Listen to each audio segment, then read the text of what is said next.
Hello guys, welcome back to my channel. आज हम start करने वाले हैं अकाउंट्स का फर्स्ट चैप्टर। मींस मेरे वीडियो में जो है ये फर्स्ट पार्ट है शेयर कैपिटल। हम शेयर कैपिटल पढ़ने वाले हैं। इसमें हम आज जो हम डिस्कस करेंगे वो हम शेयर चैप्टर के नॉर्मली थ्योरी डिस्कस करेंगे। नेक्स्ट वीडियो में हम इसकी जर्नल एंट्री डिस्कस करेंगे। ओके, तो अब हम देखते हैं कि व्हाट इज़ शेयर कैपिटल। देखो गाइज, आपको नॉर्मली ये समझना है कि जैसे कि हम कंपनी स्टार्ट करते हैं, मान लेते हैं कि मेरे को मेरी कंपनी के लिए नॉर्मली मैं मान के चलती हूँ कि मेरे को मेरी कंपनी के लिए 50 लाख की नीड है। ठीक है, मेरे को मेरी कंपनी के लिए कितने की नीड है? 50 लाख की नीड है। तो देखो मेरे पास मान लो 10 लाख रुपये ऑलरेडी है। ठीक है, और मेरे को 40 लाख रुपये चाहिए। अब ये 40 लाख रुपये मैं क्या करती हूँ, मुझे 10 लाख रुपये तो मेरे को मान लो बैंक ने दे दिया और 40 लाख रुपये मेरे को अभी नहीं बैंक वाले दे पा रहे हैं। और ये 40 लाख रुपये मैं क्या करूँगी, मैं आम जनता यानी आम पब्लिक से मंगवाऊँगी। और वो जो मुझे पैसे देते हैं यानी वो जो कैपिटल मुझे देते हैं उसको हम बोलते हैं शेयर कैपिटल। ठीक है, ये पैसे हमने खुद अपने घर से नहीं लाए हैं, ये हमने बाहर वालों से मंगवाए हैं, पब्लिक से मंगवाए हैं। अगर वो इंटरेस्टेड होंगे तभी वो हमें पैसे देंगे, वो इंटरेस्टेड नहीं होंगे तो वो पैसे हमें नहीं देंगे।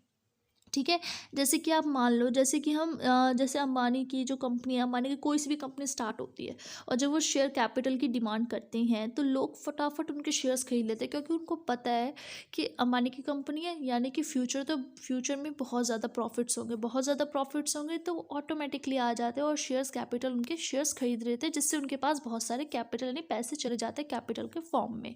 ठीक है, तो आपको इतना समझना है, जैसे कोई पर्सन है उसको अगर पैसों की नीड है तो वो जब वो आम पब्लिक से पैसे मंगवाता है, ठीक है, जब पब्लिक उनको पैसे देते हैं, कैपिटल देते हैं, ठीक है, तो हम उसको बोलते हैं शेयर्स कैपिटल। तो हमने यहाँ पे क्या किया, कैपिटल को छोटे छोटे अमाउंट्स में डिवाइड कर दिया, स्मॉलर अमाउंट में हमने उसको क्या कर दिया, कैपिटल को डिवाइड कर दिया स्मॉलर अमाउंट में।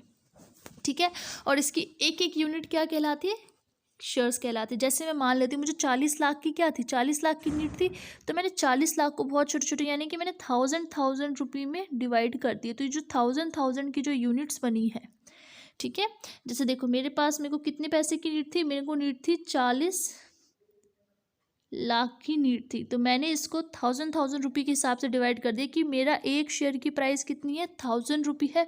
और ये टोटल ये कितने शेयर है मेरे पास, ये टोटल मेरे पास शेयर है 4000 शेयर है। यानी मेरी कंपनी में टोटल अभी कितने शेयर्स है, 4000 शेयर है। और हर एक शेयर्स की प्राइस कितनी है, 1000 रुपये। किसी भी पर्सन को मेरे से शेयर्स खरीदने होंगे, मान लो उसको 2 शेयर खरीदने, तो मैं उसको बोलूँगी 2 शेयर आपको चाहिए तो आप मुझे 2 शेयर चाहिए तो आप मुझे 2000 रुपये दे दीजिए। यानी कि मेरे एक शेयर की वैल्यू कितनी है, 1000 रुपये है।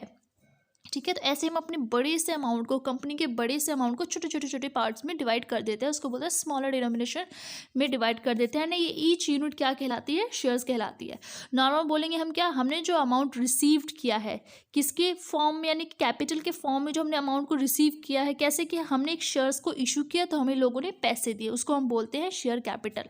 ठीक है, जैसे देखो, जैसे आपने बिजनेस के चैप्टर्स में पढ़े होंगे 11th क्लास में, जब हम बिजनेस डेवलप करते हैं तो हमें एक हमारे कंपनी को लिखा हुआ मिलता है कि आप इतने शेयर इशू कर सकते हैं। इतने शेयर क्या होता है, नॉर्मली कुछ नहीं होता, वो एक पेपर फॉर्म होता है, एक सर्टिफिकेट होता है, वो एक पर्सन को दिया जाता है।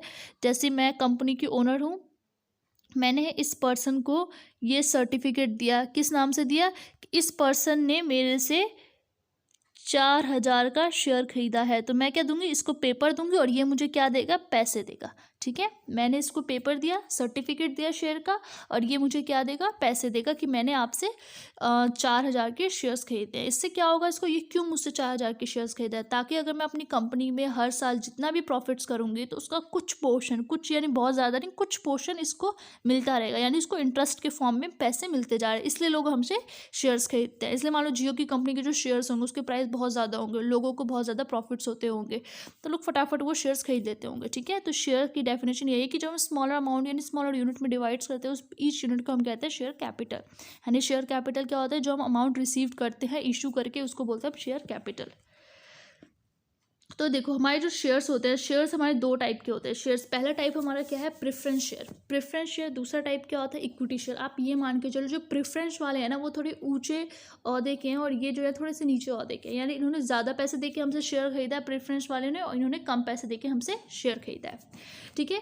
तो डिविडेंड क्या होता है, प्रॉफिट। डिविडेंड क्या होता है, प्रॉफिट। हमसे लोगों ने क्यों शेयर खरीदा था, ताकि उनको हर साल कुछ ना कुछ डिविडेंड मिले। डिविडेंड यानी प्रॉफिट, यानी हमने जितना प्रॉफिट खाया है, हमने कौन, कंपनी ने जितना प्रॉफिट कमाया है उस प्रॉफिट को जब हम शेयर होल्डर को देते हैं, शेयर होल्डर यानी जो शेयर को होल्ड करके रखते हैं, शेयर होल्डर को जब देते हैं उसको हम बोलते हैं डिविडेंड।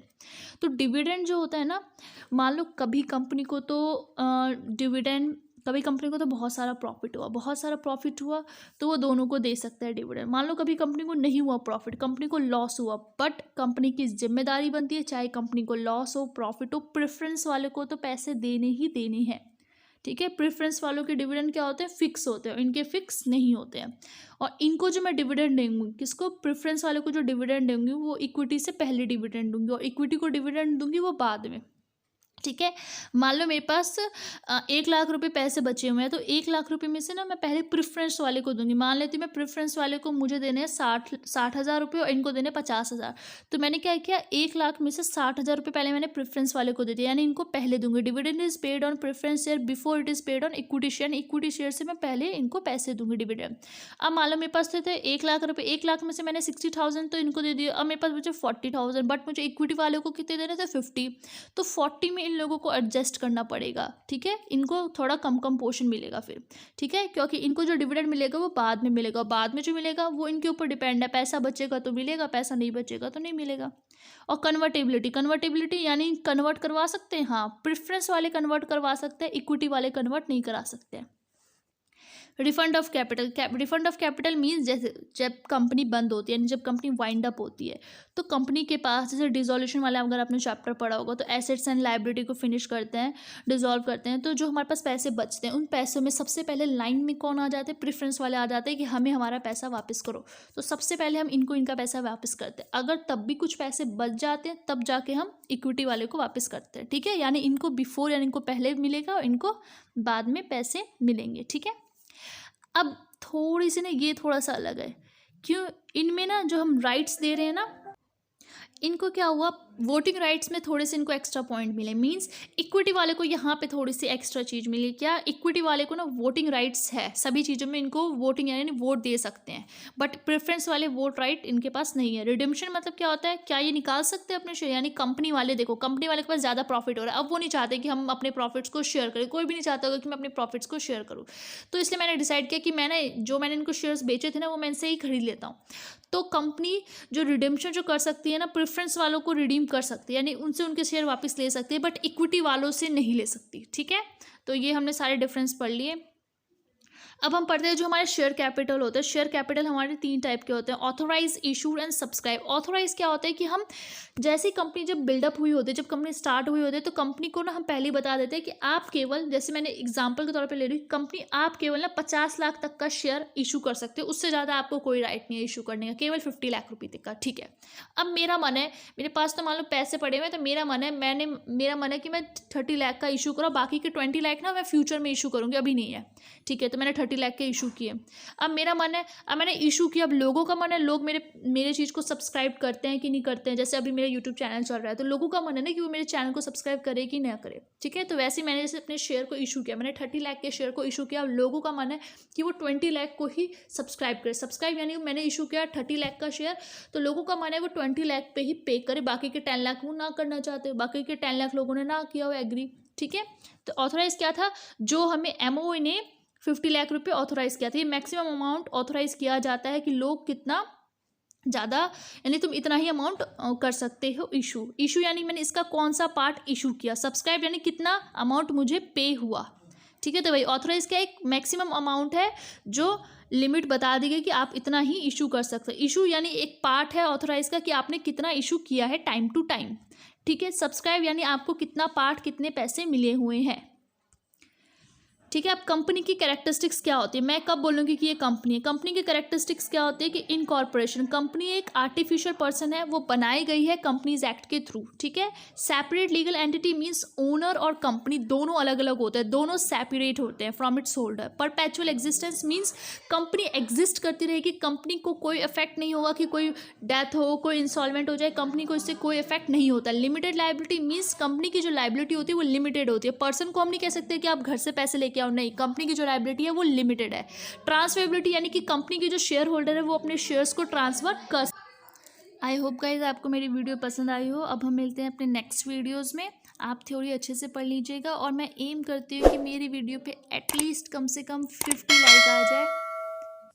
और आप प्लीज़ मेरी वीडियो को लाइक कीजिए, शेयर कीजिए एंड सब्सक्राइब कीजिए। Thank you guys.